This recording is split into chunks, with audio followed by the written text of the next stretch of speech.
Welcome to TNR news channel. ముంబైపైకి ముంబై కుర్రాన్నే అస్త్రంగా వదిలిన ధోని. ఎవరి 17 ఏళ్ల ఆయుష్ మాత్రే.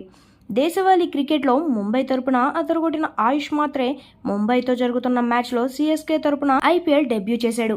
వాంకడే వేదికగా జరుగుతున్న ఈ మ్యాచ్లో రాహుల్ త్రిపాఠి ప్లేస్లో అతడిని తుది జట్టులోకి తీసుకున్నాడు సిఎస్కే కెప్టెన్ మహేంద్ర సింగ్ ధోని. ఈ మ్యాచ్లో టాస్ గెలిచిన ముంబై కెప్టెన్ హార్దిక్ పాండ్యా చెన్నై సూపర్ కింగ్స్కు బ్యాటింగ్ అప్పగించాడు. ఇండియన్ ప్రీమియర్ లీగ్ 18వ ఎడిషన్లో మరో ఆటగాడు డెబ్యూ చేశాడు. శనివారం 14 ఏళ్ల వైభవ్ సూర్యవంశీ రాజస్థాన్ రాయల్స్ తరపున అరంగేట్రం చేయగా, తాజాగా Mumbai Indians Chennai super kings మ్యాచ్లోనూ ఓ ప్లేయర్ డెబ్యూ చేశాడు. సిఎస్కే తరపున ముంబైకి చెందిన 17 ఏళ్ల ఆయుష్ మాత్రే అరంగేట్రం చేశాడు. ఈ మేరకు రాహుల్ త్రిపాఠి స్థానంలో ఆయుష్ను తుది జట్టులోకి తీసుకున్నట్లు టాస్ సందర్భంగా Chennai super kings captain Mahendra Singh Dhoni వెల్లడించారు.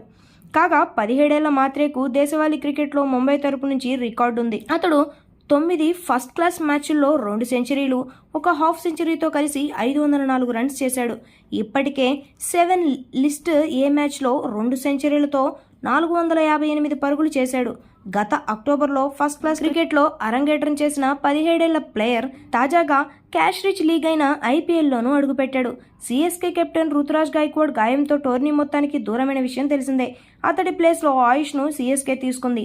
జట్టులో చేరిన వెంటనే ఆడేందుకు అవకాశం కల్పించింది. ఇక ముంబైలోని వాంకడే వేదికగా జరుగుతున్న మ్యాచ్లో టాస్ గెలిచిన Mumbai Indians captain Hardik Pandya bowling ఎంచుకున్నాడు. సేమ్ టీంతో బరిలోకి దిగినట్లు వెల్లడించాడు. ఈ వీడియో మీకు నచ్చినట్లయితే లైక్ చేయండి, షేర్ చేయండి, సబ్స్క్రైబ్ చేయండి. Thanks for watching.